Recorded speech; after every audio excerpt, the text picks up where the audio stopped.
અમદાવાદ શહેરના રખિયાલ વિસ્તારમાં 8 વર્ષની બાળકી ઉપર દુષ્કર્મ આચરીને નરાધમ ફરાર થઈ ગયો હતો। નરાધમે બાળકીને મોબાઈલ ફોનની લાલચ આપી નોનવેજની દુકાને લઈ જઈને દુષ્કર્મ આચર્યું હતું। બાળકીએ ઘટનાની જાણ તેની માતાને કરતા તેઓએ રખિયાલ પોલીસ સ્ટેશનમાં જાણ કરી હતી। ત્યારે રખિયાલ પોલીસે તબરેજ આલમ મોહમ્મદ ઇશાક અંસારીની ધરપકડ કરી વધુ તપાસ હાથ ધરી છે।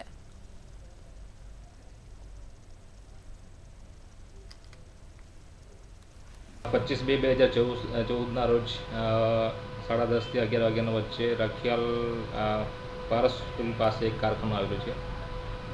ત્યાં એક 8 વર્ષના સગીર વયની બાળા જોડે સૃષ્ટિ વિરુદ્ધનું કૃત્ય બનેલું હતું।